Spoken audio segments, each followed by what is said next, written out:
You're listening to the Open Books Podcast. Your next chapter starts now. Is it love, love, love, love, love, love that I'm feeling? Is it love, love, love, love, love, love that I'm feeling? Is she the one?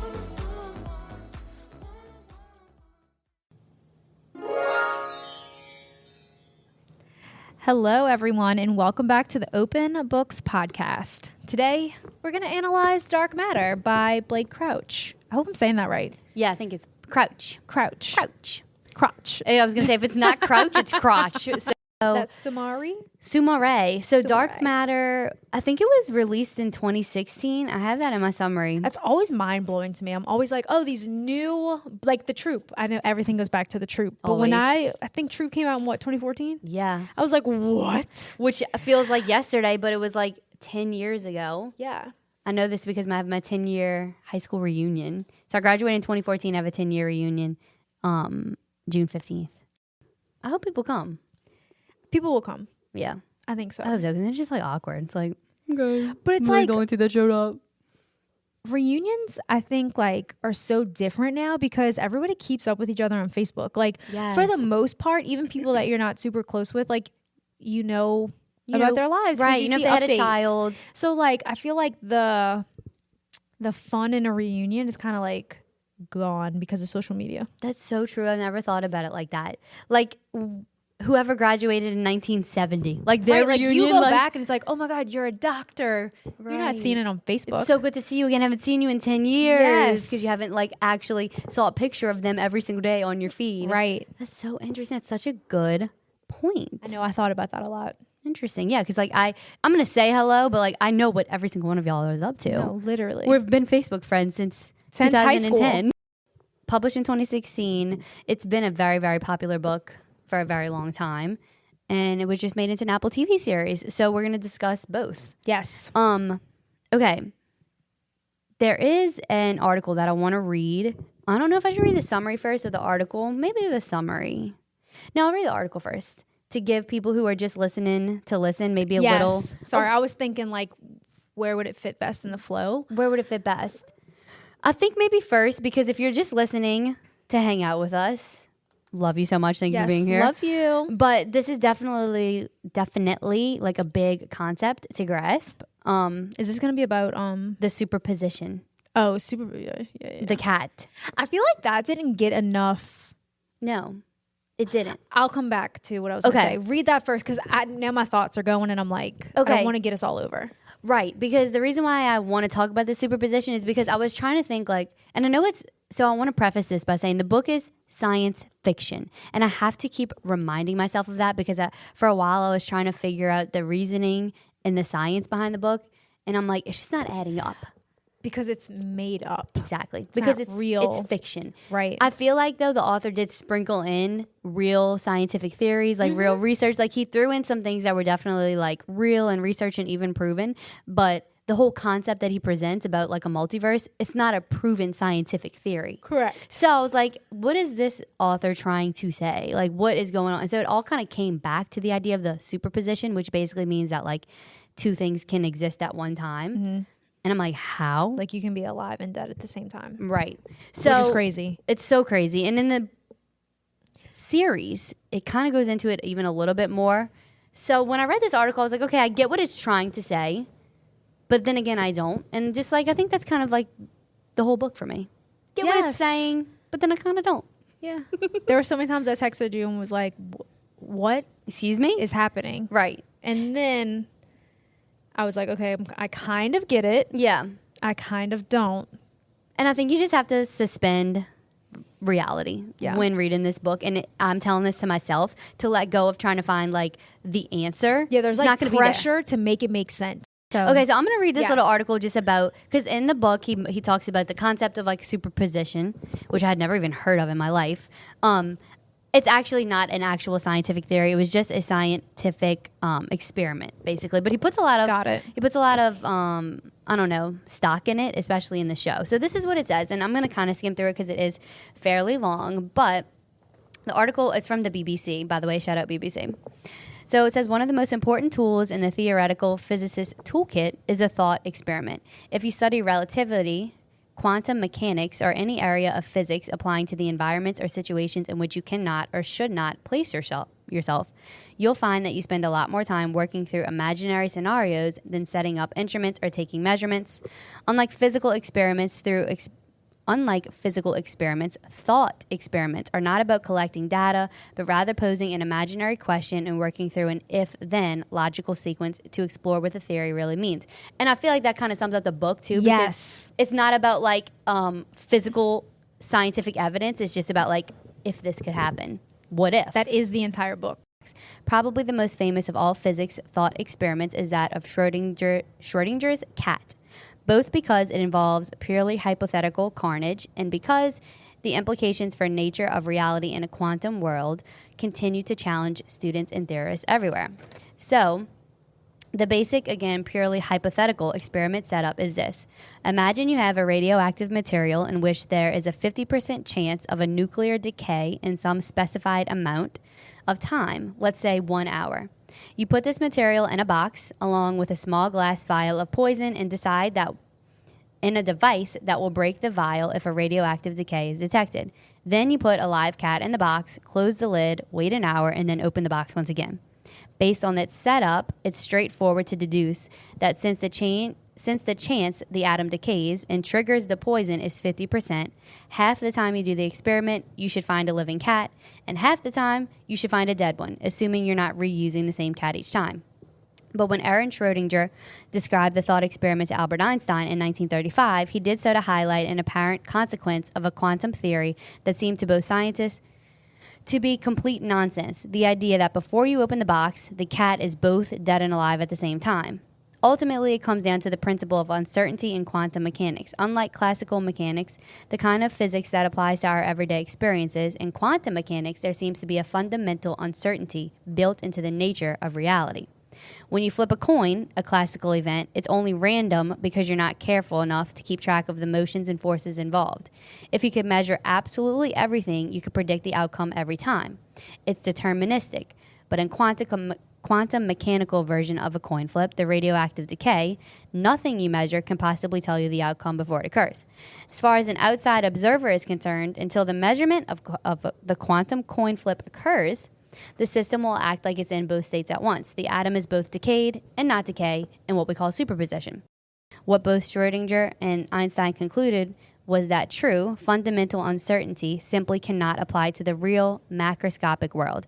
These days, most physics accept that uncertainty is real, at least for subatomic particles, but how that uncertainty collapses when a measurement is made remains up for debate.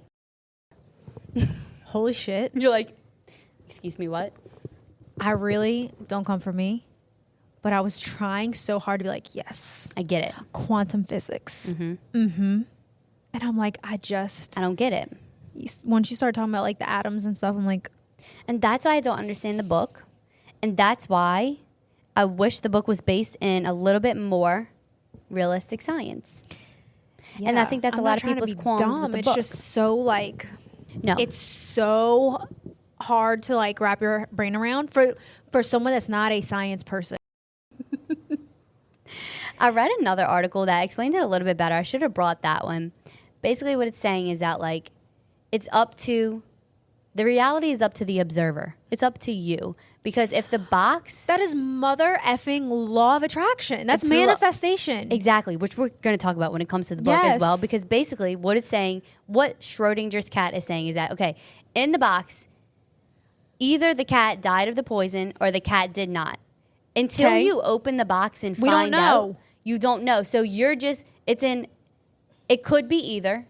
It's up to you to determine which one it is when you open the box. So until the observer finds out the truth, it's whatever you say it is. Right. They're like... But like law of attraction is science based. Like, that's why all of this freaks me out. Look it up. Because it is science-based and manifesting is and creating your own realities are. Right. So if all of that's true, then why can't superposition be true?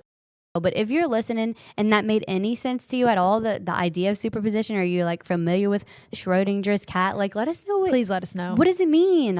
Or is it just junk science? We're just girls. With just girls. We just trying to discuss. Okay. So this book explores some pretty complex topics, like we just said, that live in the world of science fiction. So we're going to discuss the ideas of the multiverse, the ability to travel to other worlds that exist within the same time, worlds in which there are infinite possibilities and outcomes, where the same person you are exists but has taken a different path than the one you currently live in. Take these ideas that the novel explores with a grain of salt. This is me speaking to myself. As many of the concepts cannot be proven by any stretch of science. Hello. However, it is super interesting to let go of your disbelief and explore the possibilities. So here it is. It's told from the point of view of our main character. His name is Jason Dessen. Jason lives in Chicago with his wife Daniela and their teenage son Charlie. Jason works as a professor while his wife Daniela is an artist. The couple have been mildly successful in their careers, and Jason had the chance at one point to become a super popular scientist, but Daniela ends up getting pregnant with their son Charlie, and they decide to make sacrifices in their lives when it came to their careers in order to build a life together with their son. So the couple are clearly in love in the beginning of the novel, but it's obvious they're kind of stuck in that rut of a normal long-term marriage and being parents. Jason seems pretty tired, Daniela seems to be wanting more, but the love and respect between them still seems to be there. One night, Jason goes to a celebratory dinner for one of his friends and former colleagues, Ryan, who has just won a huge award for his work in metaphysics. It seems like their work together was based in scientific research that explores the idea of a multiverse, focusing on quantum superposition, which is kind of what we talked about earlier. At its core, superposition means that in a quantum system, such as an electron, two things can exist in multiple states simultaneously. Ryan and Jason begin their work on this together, but Jason chose to prioritize his family once Charlie came along, and Ryan continued their work. So at this celebration party, Jason is happy for Ryan, though we can tell he holds some resentment for the life that he lives and maybe even has some regrets in letting his career go to spend more time with his family. On his way home from the bar that night, Jason walks down the street, gets abducted by a stranger in a hoodie and a mask. He's shoved into a car by gunpoint, and the stranger basically beats him up and forces him into this scary-looking room/box and drugs Jason, makes him lose his will to fight back, and asks Jason, are you happy in your life? Do you ever think about the path you didn't take? Jason tries to figure out who his captor is, but he's met with the phrase, you wouldn't believe me if I told you. So it turns out that the person who abducted him was actually another version of himself from an alternate universe who we call Jason 2. Let me make sure this is on. Mm-hmm. Okay, it is. Okay, so next thing Jason knows is that he's waking up in a world that is not his. He's in some kind of sterile building, scared and shaken up, surrounded by people he doesn't recognize. They're all calling him Jason and praising him for making it back. Jason finds out that in this world, he's been missing for 14 months, and he has an entirely different life. He's not married to Daniela. He does not have a son named Charlie, but he's still Jason Dessen. He looks exactly the same, lives in the same house in Chicago, except everything in the house is different than he remembers. He learns that in this world, he works for a company that has spent billions on his research in quantum superposition, and the people at the company think he's a different version of himself. They want answers for him on where he's been all this time, and things get violent very quickly as he tries to escape from them and figure out what's going on. We find out that Jason 2, the one who kidnapped him, along with billions of dollars in funding and help from Ryan 2, created a drug that allows you to travel to other universe within this box, and they basically cracked the code on the multiverse. So in this world, Jason 1 finds a woman by the name of Daniela Vargas, who is the Daniela that he knew before they got married all those years ago. Except in this world, Daniela is a famous artist. His friend Ryan in this world is less successful than him, and the three of them had parted ways long ago. Jason tells this new Daniela and Ryan that he believes he doesn't belong in this world. He doesn't know anything about his life here, and he tells them that he was married to Daniela in his world, and they have a 15-year-old son named Charlie. Daniela tells Jason that this is not true. They broke up over a decade ago when she got pregnant, and Jason said he was not ready to be a father. He decided to pursue his career instead, so they never ended up having a child. In the midst of all this, the company that Jason 2 works for is searching for him. They want answers, and they want him to keep his mouth shut about the work that they're pursuing. They find Jason 1 at Daniela's house and murder this version of Daniela in front of him, since she now knew the top secret information about what they were doing. So what happened was 15 years ago, Daniela got pregnant. Jason 1, the narrator, made the choice to step back from his career, but Jason 2, the kidnapper, made a different choice, to not pursue the baby and focus on his career, which then split their universes apart. In this world, Jason 2 spent his life working on the box. After finally creating the box, Jason 2, along with 3 other people, went into the box and went to separate universes. Jason 2 somehow made it to the world of Jason 1 and watched his life in jealousy. He wondered what his life would be like if he had chosen a family and saw this as a chance to finally live that life. So he kidnapped Jason 1 that night on the street, put him in a box, and sent him back to his universe. Over time in the book, Jason 1 figures all this out based off of researching his work with a woman from the company named Amanda. Amanda was a therapist who worked in the company with the company's employees. And it seems like in this world, Jason and Amanda had some type of relationship, though it wasn't super clear what it was. Amanda is very willing to help Jason no matter the cost, though. So from here, Jason 2 and Amanda decide to escape from this world since the people in the company are trying to kill them in order to keep the information sacred. They get into the box, they take these drugs, which are called ampules, and learn that the box, along with the drug-induced state, opens up an infinite amount of doors to universes in which they have made different choices and have different lives. They slowly learn over about a month of time how the box works. Along with the drugs and opening new doors, you can also manifest the universes you wish to enter. Jason 1 is on a mission to find his way back to his OG universe, back to the original version of Daniela that he married and had Charlie with. Amanda is along for the ride. The two of them embark on a pretty treacherous adventure, going into many different worlds in search for the right one. Time in the universes are linear, meaning they don't travel back and forth in time. All the universes they enter on the same timeline, just different realities. They enter worlds that include a deadly plague, an apocalypse, a frozen Chicago, worlds where Daniela has died of brain cancer, worlds where Charlie was never born, worlds where Daniela is pregnant with a second child, she's married to different men, and so on. Eventually, Amanda gets fed up following Jason around because he becomes more and more desperate to find the right world. He starts acting recklessly, so she decides to go her separate ways and into a universe of her own, while Jason returns to the box alone, entering more worlds that aren't quite right, becoming broke, homeless, and even sleeping outside of his house in the worlds which belong to different versions of himself. He watches each version of himself and contemplates his next move, even considering killing whatever Jason lives in the world and taking over his life, just like how Jason 2 did to him. But he knows it won't really be the same because it's not the Daniela he married. So finally, he's on his last ampule, and he makes it back to his original world. Here's where he finds Jason 2 living his life with his Daniela. He camps out and thinks of a plan to reach Daniela, and tell her that she's been living with an imposter, when he finds out that there are over 20 plus other versions of Jason who have found their way back to his OG world. That part just took me out. I'm like, more Jasons? I know. It's like, how, like, what other way could we make this story? Absolutely unrealistic.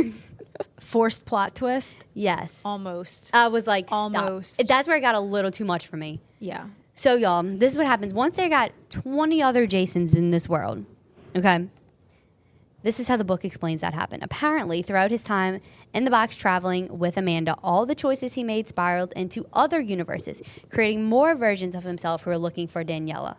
So once Jason 1 entered the multiverse, all these other Jasons who chose different doors to open were created. All of these Jasons technically share the same DNA, and subconscious and thought processes, but they don't have access to each other's individual thoughts or memories. So they can likely guess what move the other is going to make, but they won't know for sure. So he's at war with all these different versions of himself, literal human versions of himself, trying to make it to Daniela. First, he decides to put himself in jail in order to get Daniela's undivided attention, which does work. She comes to bail him out. He tells her everything, that he was kidnapped that night, forced back into the world of Jason 2, where he learned that another version of himself figured out how to travel into the multiverse, and Jason 2 took over his life with Daniela. Daniela believes him. We find out throughout the book that she was catching on to how Jason 2 was acting different. He was more excited, more aggressive, more romantic, but not the Jason she knew. The two of them grab Charlie from school and try to get away to this cabin and think of a plan. The family reconnects, and Jason 1 reels from the truth that Jason 2 is sleeping with Daniela and basically stole his life. Jason 1 explains to them that every choice you make creates a fork in the road, which leads to alternate realities of different paths. Jason 2 ends up finding them, along with all the other Jasons, and Jason 1 confronts him. Jason 2 basically says he did what he did because he saw Jason 1 was complacent with his life, and he wanted to trade lives with them, since Jason 2 longed for a life where he chose Daniela over his career. Also, GTF. Get out of here. Why all of a sudden? Charlie's damn 14 years old. Right, now like, you regret now it? you want to come back? Mm-hmm. Jason 1 ends up killing Jason 2, and a couple of the other Jasons, they all start fighting and killing each other in order to get to Daniela. Jason 1 tells Daniela and Charlie that they have to get to the box, take the drugs, travel to a new universe in order to be together, because they can never be in this world with all these infinite Jasons and desperate to steal his life. They let Charlie choose where to go, since technically all of the Jasons might be able to figure out where they went if Jason 1 made the choice. So Charlie thinks up a universe for them. They head into the box, into the new world. The end. Oh my God, listening to the summary back is like, oh. Should we just jump into the questions? Yeah, because this made me really think of a lot of things as I'm reading it. Yeah, so, and that's why I'm like, man, like some of my answers might change a little. Yeah, now that we're reflecting, but I think it's the point of the podcast. That's the whole point of this podcast. So for you, what was the biggest surprise as you followed Jason through the many twists laid out in Dark Matter? I guess the biggest surprise was at the end when all of the Jasons appeared. I actually did laugh out loud because of the chat. Oh my! Jason 9 has entered the chat. Jason 10, where are you? Jason 11, where are you? I'm like, they're like, should we band up together? And then there at one point he was considering doing a raffle to see which one of the Jasons could get Daniela. Gosh, the raffle. I'm like, I don't get this it. is a little far fetched. It was far fetched. I thought that was the biggest surprise because I'm like, come on, you had me. I was there. I was rooting. So invested. I was invested. I was rooting for Jason 1. He finally found Daniela. I was like, fuck yeah, he finally found Daniela. Yeah. I hope he beats Jason 2 up. And then all the other Jasons come along, and that's really where I think the book lost me, especially because I know I said this before. I need to let the science of it go. Yeah. But at some point, I wanted it to make a little bit of sense, and that's where it really lost me. So every choice Jason 1 made once he entered the corridors, what did they call it, with all the doors? Yes. Every choice he made spiraled into a new universe. Jason. A new Jason. And created a new Jason. So if he decides to step, essentially this is what the theory is saying. If he decides to take a left step, that's going to open a new universe to someone who takes a right step. And see, and that's where it's just not adding up. I think like at first my biggest twist was that it was himself that abducted himself. Yeah, I wanted to ask you if that surprised you. It did surprise me. I didn't. In the show, we know very quickly that it's himself, but in the book, it doesn't happen that fast. Because I was thinking, because the way that it's kind of like targeted and marketed is like, if you had the chance to do it your life over again, would you make the same choices? Whatever along those lines. So I thought when Jason 1 was abducted, and it was like the hazmat suits, and I was like, okay, here's where the science comes in. They're going to take him. Is he going to choose what he has now, or is he going to choose the career path? Mm-hmm. I thought that's what was going to be. And let him enter another reality. And he was going to go into another reality only as himself. Mm-hmm. So that's where I thought, because the whole like questioning of like, which life would you choose? Jason 1, like he doesn't get that choice. It's just another version of him that gets to do it. He doesn't get to experience it. Right. And feel it. And so that at first was the biggest thing for me. Yeah. No, that surprised me too. I did not see it coming. And then like how many other versions of the characters existed. Like I did make a note of that because it was crazy. It's kind of stupid. This is one of my like final thoughts, but it kind of ties into what you just said of what you thought was going to happen is what I actually would have preferred to happen if I had my choice. Yes. That it was just 2 universes. Yes. I would have really appreciated that so much more, just the whole idea of a parallel universe, if there was just 2. Agreed. A Jason 1 and a Jason 2. What makes Jason 1 a standout among the others? Is it our allegiance to him because it's a matter of perspective? Or is there something fundamental to him that is more deserving of Daniela and Charlie than the others? Yeah, this one is hard because reading the book, I was team Jason 1. I was rooting for him. Where it gets confusing is what makes all those other Jasons that popped up any different. They're the same person technically. So what makes Jason 1 more deserving, other than that he was the original narrator that we followed? But technically all the same Jasons are literally the same person. who made the decision to be with Daniela or whatever, because they all came after he went into the corridor. I completely agree with that, because the only reason this Jason is a standout is because we start the book with him. Yeah. It's his perspective. Like, if we followed the book from Jason 19, we'd probably feel the same way. We'd root for Jason 19. The only reason I feel like he would even remotely deserve the life with Daniela and Charlie is because, like, that's where he started. Yeah, and he worked for it, but so did all the other Jasons that came after him. That's true. That's true. But and ultimately, like, do we care? You could tell that a man wrote this book, because it's just like Daniela had no other dimension to her other than in the book she was just like a great wife. She was good at everything. Yeah, she had no development, no nothing. He was just like, I love Daniela. I love Daniela. I must get back to Daniela. Jason Hart Daniela. Okay, so like when the novel switches to Daniela's point of view, we get it for a second. Were you surprised by the scene that takes place? Confused? What did you think was happening? Okay, so tie into the show real quick. It explores Daniela's point of view way more, because it shows us what Jason 2 is doing in this world where he's, constantly flipping back and forth. Slid back into... Because in the book, it's only the one chapter from That's her it. perspective, right? Yeah. I thought so. And that's why I really am enjoying the show, and I think you really will once you get to the next episode too, because you get even more of what's going on with Jason 2, and they change things a lot. From episode 4, they change things a lot from the book, and I like it actually way more, the direction that they're going. Jason 2, he's evil, which we can agree Jason 2 is evil in the book, because you can't just kidnap another Jason just because you want his life. Like you said, now you want to come back. That's wrong. Now you want to crawl back to Daniela because 15 years ago you chose not to do it. You wanted the Pavlov prize. But basically in episode 4 of the series, and this isn't a spoiler because if you're listening to this, you're going to watch the series too. Right. But it just shows a little bit more of like his evil side and what he's doing over there in Jason 1's world. I'm pretty deep in the series, but I think it's when he gets home after he was... It is. After he just and basically he's like kidnapped. a little more touchy-feely, and he has her ice cream. I felt like icky about it almost. I was like, oh my gosh, you don't even notice it's not really her man's, but is it her man's? I know. It's not, but it is. And he was just like kind of forceful with it. Yeah. He She's was like, very different. And she was like pissed at him because he was out for so long. Like, of course he's going to come home and try to have sex with her. Yeah, of course. Immediately. Off rip. This man's just been waiting for the opportunity. Jason too. He's been stalking them for like weeks. He's been waiting, like he's been plotting and planning on doing this. And he was like, I'm fucking tonight. Tonight is happening in the kitchen. Charlie, go out. I don't know. I wasn't confused by it. No, me either. I knew that it was Jason too. So like, of course that's what he's going to do. Yeah. Yeah. So at its heart, Dark Matter is a love story. Yet we see Daniela in many different worlds and in situations where she's not with Jason and happy.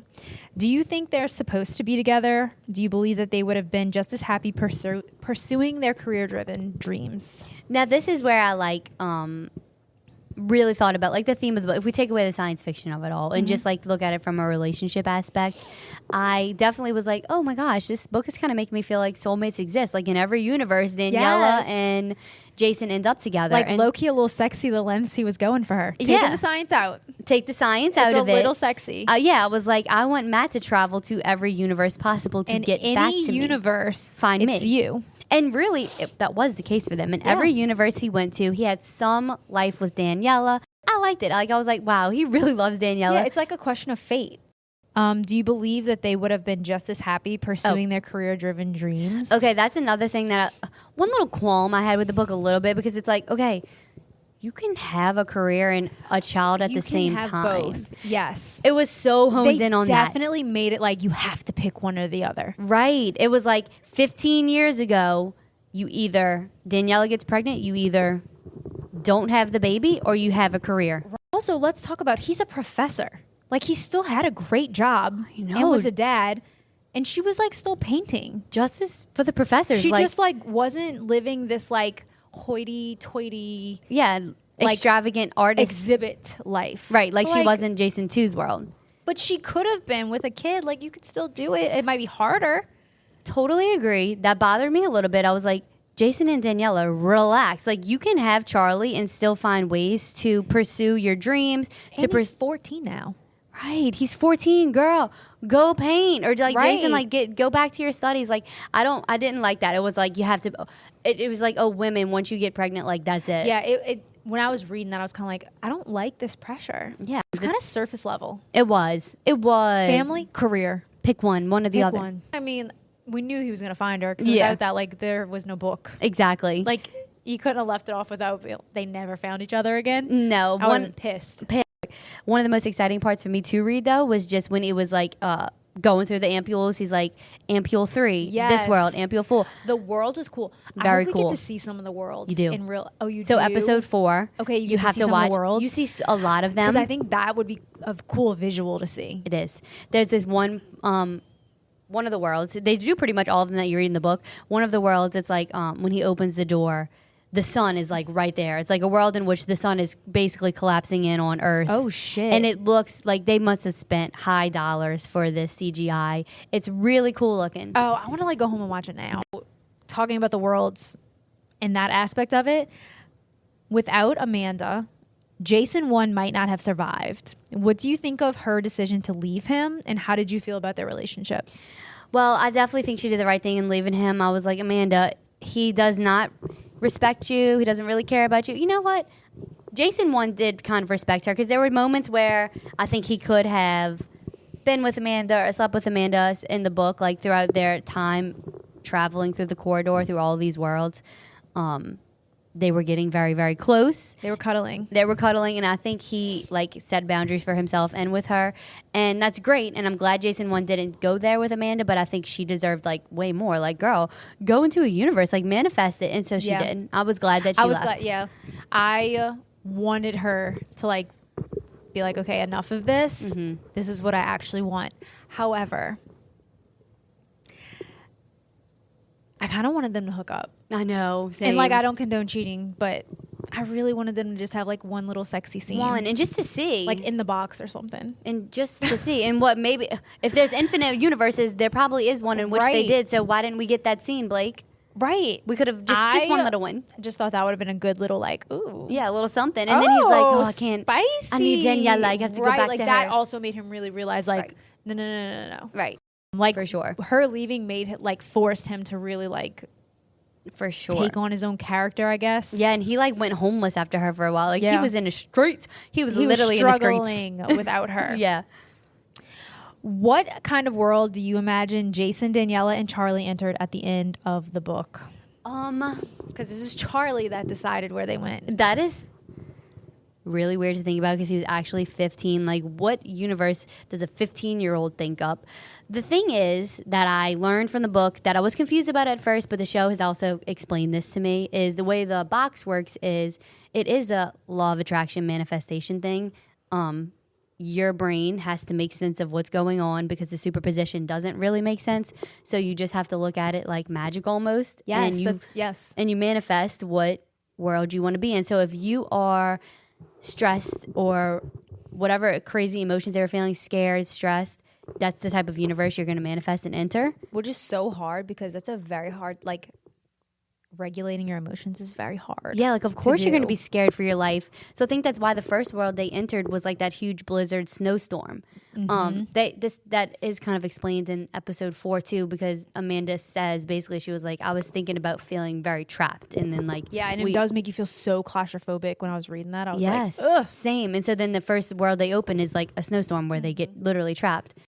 But if it's just like 15-year-old boy, like might be like a world with beautiful Margot Robbies with their boobies out. Like, you might have just manifested a strip club. I don't know. No, literally. That's a really good point because I'm over here like, I like to believe they were somewhere with a lot of greenery. Yeah. And like off Lots the of grid money. on the beach. I But think that's what I would want. the author wants us to think. That's what I would want. Yeah, we have to talk about what universes we would manifest. Speaking of, do you believe in a multiverse? Do you believe there are an infinite number of other yous out there living different versions of your life? Let's go exactly with that question. Okay. And this is a lot for me. So the idea of infinity or like the multiverse makes me feel very overwhelmed. As it should. Very, very overwhelmed. The concept of anything being infinite gives me anxiety. it's almost too much because I can't really grasp the reality of that. Like, kind of like we were saying, like it's just very hard to understand. Yeah. I don't know if that means like it's not true, because like it's almost like religion. Like it's all very hard to understand. So if one thing can be true, why can't it all be true? Like, you know what I mean? If heaven is real, then why can't the multiverse be real? It's all kind of just as crazy when you think about it. I just prefer to feel grounded in the idea of one universe and maybe a parallel. Like that's why I wish the book was just like 2 universes. That's what everybody says. The universe is infinite. What the fuck does that mean? I know. There's no stopping point? How does it just go on and on and on forever? I don't like it. I think it is a difficult question because for me, it's hard if it isn't all backed by science. But I do believe that there are multiple different universes, like in space, because there's not just this universe that we're a part of. And like, if the universe there are is different universes. Yeah, like space is infinite. But I don't know if I necessarily believe, because like there might be other universes that like can't sustain life. You know what I'm saying? Like we don't know. Like my brother is so into space, not just like science, but like space in general. Really? Yes. So that's why I'm like, So what there's does he definitely other think? universes out there. For sure. See, but like, I don't know he if was we traveling exist. a multiverse within his own universe. I'm talking like space planets and all that. But I don't know if I necessarily believe that there are multiple me's out there in our universe, multiverse, that think like me, act like me, genetically or made up like me. I don't know if I believe that. It also ties into religion, because if you are like Catholic believer, God made you individually imperfect. You are you. Right. It's a lot. No, my brain is, I'm just taking in everything you said. It's a lot. I definitely agree about other universes out there. In space. Makes total sense. Yes. Us existing within other parallel universes within this universe, that's very hard for me to understand. Also, with this book in particular, like it really made me go, this can't, like, what, his organs are just made out of nowhere? Like, he's just a person. Like, how does just a person just appear? How are there 50 of them, like? From a thought. From a thought. A physical person has been created by a thought or a choice made by another physical being. Right. That doesn't add That's up. hard for me. That is just accepting that magic exists. Anything can happen. That's just straight up magic. Yeah. And that's hard for me. Energy and like how that can be manipulated into. Yeah. exactly. And I get that. And that all kind of can tie into a universe parallel thing. Like our energies can exist somewhere, but the physical being of it gets right. to me. The energy for sure. I get that. Because also going back to like the manifestation of it, the law of attraction, because how Jason was feeling and thinking was like the multiverse that was created. Was it all just a big metaphor for that? Was the book one big metaphor for your thoughts create your reality? I can accept that. I will take that. I can take That's that. where, that was kind of where I landed on my final thoughts, right? Like, what we create in our mind becomes our reality. What we drive and put our focus and energy into becomes our lives, right? So like, if we are so heavily focused on negative, life is negative, my life sucks, like our life is going to suck. We're going to bring in and attract negativity. Was that a visual for that? That's kind of where I landed. I love that. Let's land there. Okay. I can take that. I can take that. That makes me be okay with like the science that doesn't make sense. I think it does explore what many people probably think about. Like, I'm sure there are people out there, and it's normal to like, is this what I really wanted? Because it's what I wanted at the time. Is this really what I wanted? Yep. Fair. But yeah. And then that makes me appreciate the book more. That maybe it was less about the science, like you literally just said, and more about the importance of watering the grass you already have. Yes. You think you could have it better if you had just done X, Y, Z. Yep. Just like Jason 1 thought, maybe if he hadn't focused on his work, he'd feel more fulfilled. But then we find out that's not true because he yearned for the life that Jason 2 had. I'm sorry, I've switched those numbers, but you know what I mean. Yeah. Promoting this book is, are you happy in your life? Would you go back and see, if you had the chance, if you could think of like a pivotal moment in your life where you made a choice, if you had the chance to see what would have happened if you made the other choice, would you see it?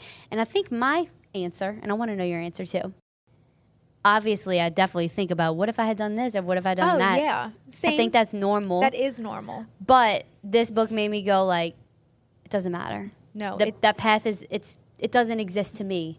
No. It's and gone. I don't regret a single decision I've made in my life because I'm like, I look back at stuff, I'm like, thank you, God. Mm.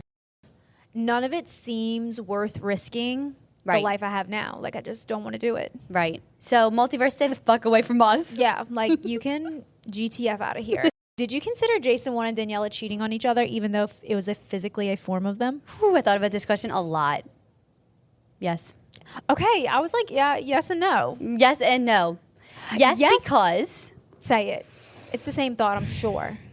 Because it's not physically you. And it wasn't your Jason. No, it wasn't. Like, if a different Matt or a different Josh, like, I'm saying the word different. It's not them. I think it's different. It is different. Because if you didn't read the book or watch the show, this is what happens. Jason 1 gets tossed into the world of Jason 2 where he goes to find Daniela, and it's not his Daniela.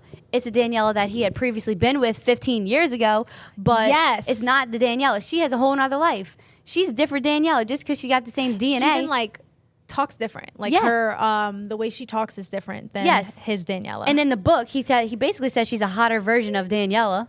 And in the show, they make her a hotter version. Of course, they make Daniela 1 like frumpier looking. Always. She's a mom. Which I hate how they represent the moms like that. But in Jason 1's world, Daniela's got like an ugly haircut. Like, she's just like baggy jeans. Right. She's like frumping around. She's like, gotta go to work. And then in this world, Jason, the Daniela that chose her career, she's like all fabulous and sexy looking. But let me just tell y'all, Jason 1 didn't wait a fucking second to have sex. Hesitate. With the Daniela. And he kind of justified it in his head. Well, it's still Daniela. It's just another universe. Like, I don't think so, sir. It's not her. It's a different person. That's funny. I think he cheated, and I think he just kind of like swept that under the and rug. Then poor Daniela did too, but like she didn't know. She got tricked. Yeah, but then at the end of the book, he's like all mad. He's like, can't believe he slept with my wife. So it's like, so you're admitting it's cheating then. You're admitting that it's a different person. Wait, and didn't they talk about it? Like, yeah, he threw it out there casually. Did you enjoy it? Like, they literally were like, who's better? Yeah. Yeah, they're like... Danielle was like low-key him. Because she was like, was the sex romantic? Yeah, she's like, he was more passionate. He was like, damn. But yeah, I think it's cheating, and this is one other thing I wanted to say. That discussion alone makes it cheating. Exactly. You're admitting right there. You're mad that she did it, but you did it too. One other thought I had was, if Daniela did not get murdered, I think I sent you this. If Daniela in the second world did not get murdered, because he sure did have sex with her, and he was like, hold up. I think I might like this Daniela. She's a lot more exciting. She's like a lot more lively. He has sex with her. Shortly after the sex scene, she gets murdered. If she didn't get murdered in this universe, it is a very probable chance, I think, that Jason 1 might have just said, all right, I might just stay here for a little bit. I'll just stay here with her. We'll just start over. I could see that. Because it was like the first time for him again, too. Mm-hmm. Because he literally called it like proton smashing sex. No. Okay, I agree with that. But we might not have had a book. The book would have been so short. It would have been 2 chapters. Right. It'd been like, yeah, I'm going to just stay here. Actually, I am going to choose the path not taken. Actually, you're right. Thank you for kidnapping me. So I think they had to murder off that Daniela. I think he kind of just debunked the whole like love story right then and there. I had to look past that because I'm like, okay, so were they actually soulmates? Right. Some version of them were. Right. Yeah, I still agree with that. Technically was the person, but not physically. No. That's cheating. I'd have been mad. I'd been like, first chance you get. That's it? You have sex with the hotter, younger version. I mean, the hotter, cooler version of me. The hotter version of me. Of me. Who didn't have 2 children. Right. Cool. Fuck Love you. that. Love that for me. Really. Overall, did you like it? I did. I did too. I enjoyed my time with it. Me too. And that's what we always say. And I enjoyed breaking it down too. I always do. But it did make me realize, like, maybe I didn't love it as much as I thought I did. But I enjoyed the journey. Per the usual. I did enjoy the journey. I do have a 5-star review for you. Okay. For your. I do have a 5-star review. Let's hear it. And I have a 1-star. Okay. Okay. These are from Goodreads. Also, I do want to make note that some of those questions actually came from the book club chat questions in the book. So at the back of the book, it provided questions. And I was like, it's only fitting that we talk about some of them. So these are from Goodreads, though. These are reviews. So jumping back in. 5 stars. If there was ever a science fiction story that could appeal to everyone, this is it. This book blew my mind when I originally read it. But to be fair, I went into it almost completely blind. Not only did I not know the story, but I somehow didn't even realize what genre it was. So when strange things started happening, I was really surprised. Even though this book is science fiction, it reads like a thriller. It's fast-paced and relentless in its drive to propel the plot forward. The action never stops, and the intensity just builds and builds. Every time I think I've got a grip on what's going on and where the story is headed, something happens that I didn't see coming. This book is the rare one that's got something for everyone. It mixes together a variety of genres: science fiction, thriller, suspense, mystery, and romance. And it does so seamlessly. Even if you're not normally a sci-fi reader, it's worth considering this book. The concepts in here are accessible to everyone, and it's really the perfect introduction to the genre. Questionable. At the core of this story are questions that everyone can relate to. What happens if we made different choices in life? What about the road not traveled? And how much would we sacrifice to be with the ones we love? I can't think of another story quite like this. It's worth the journey to discover it for yourself. Okay. Agree with the part about posing those big questions. True. I was pondering on that the whole time reading. Would I want to know what my life would look like if I had done this? What happens if I could see other paths I had taken? So I like that a lot. Don't know if the concept are accessible to everyone, because I found them I felt very so difficult. stupid. Yeah, very difficult to follow. Like, Or maybe we just made it harder for ourselves because we kept doing deep dives into like every theory. yeah, like maybe I didn't need to read the Schrodinger cat article, because then I really started thinking so hard about it. I just wanted it to make sense. Okay, a 1 star. I didn't even bother with a 3 star because I'm like, let's just get one of the good and one of the bad. The best part of theorizing about a multiverse with infinite realities is that somewhere there is a version of me that chose not to read dark matter. Oh my God. That is hilarious.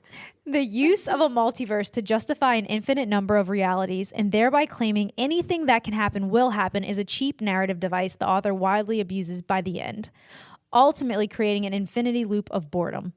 Unfortunately, we are in the reality in which this awful book got published.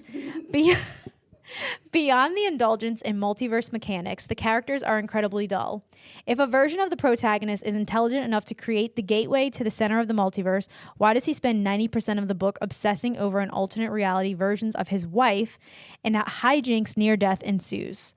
Overly vague, repetitive, and generally flat, but a quick read nonetheless, mainly because nothing really happens or ever happened. But see, I read that, I'm like, I'm like, dang. That- Whew. Okay. One thing she said that really stuck with me was like abusing the multiverse by the end of it. yes. That's where it got to be too much. I completely agree. Because, okay, what he's suggesting is that an infinite number of Jasons were created while he was in the multiverse, and they're all finding their way back to this universe. So would the world, it would literally, the universe would explode if there's an infinite It's amount just of not gonna Jasons. end. How is it really going to end? Exactly. So he's going to wherever Charlie decides they go. And just Ultimately, these Jasons are going to find they're him. going Like, to find they him just at some, are. because it's infinite. Yes. It might take a while, but one of them's going to Because find him. once they get to that universe, right? Like once he makes a decision, won't they just start multiplying again? If every choice we make, literally every single choice we make, that's what he's suggesting in this book. Yes. Every choice we make leads to an infinite amount of alternate realities in which we made a different choice, then to me, the universe would combust. Because how does that make sense? Right. How can the universe withstand How can we with a million of us, infinite of us? a million of you, a million of me? I really am interested to see what other people think about the book to the series adaptation. So let us know. Please. Other than that, I'm going to keep watching. We can do like a recap on it. yeah, when it's The all next said and time, done. yeah. Because they post every Wednesday, which is so annoying. Yeah, for sure. We gave it a little stamp. The Open Books Podcast stamp.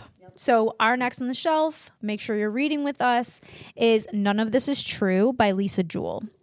Celebrating her 45th birthday at her local pub, popular podcaster Alex Summers crosses paths with an unassuming woman called Josie Fair. Josie, it turns out, is also celebrating her 45th birthday. They are, in fact, birthday twins. A few days later, Alex and Josie bump into each other again, this time outside of Alex's children's school. Josie has been listening to Alex's podcast and thinks she might be an interesting subject for her series. She is, as she tells Alex, on the cusp of great changes in her life. Josie's life appears to be strange and complicated, and although Alex finds her unsettling, she can't quite resist the temptation to keep making the podcast. Slowly, she starts to realize that Josie has been hiding some very dark secrets, and before she knows it, Josie has unveiled her way into Alex's life and into her home. But as quickly as she arrived, Josie disappears. Who is Josie Fair, and what has she done? Sounds so good. Yeah, I'm ecstatic to read this. Yes. I'm also ecstatic to jump into another Lisa Jewell because it's been a while. We haven't done a Lisa Jewell in a long time. What's the last one we did? I read The Family Upstairs. I don't know if you read that one. I did read that one. Okay. I think that's back when we had like the Paris plot twist. Yeah, it was. Oh, yeah, it was. Really great. I mean, she just is such a wonderful author. I love her You books. put me on Lisa Jewell. Yeah, I love everything I've ever read from her. Yeah. Also, my mom audiobooked this book, and Okay. she said she 100% recommend listening to the audio. She said it's so well done. Oh, I love that. Because I think it's like the podcast aspect of it. That's so cool. Audiobooks can make or break, so I'm so glad to hear that this was like a good one. That's amazing. I'm very excited. I think that's it. I'm trying to think if there's any final thoughts, but I think we've said it all. Yeah. Superposition. Like, read about it. Read about it. Don't take what we said in this episode for actual scientific, factual information. We just be trying. We're just some girls out here talking. We're just we're talking. literally just talking. Just let us talk. We're not scientists and we're not doctors. Just let us talk. We're just talking. We're not NASA, so No.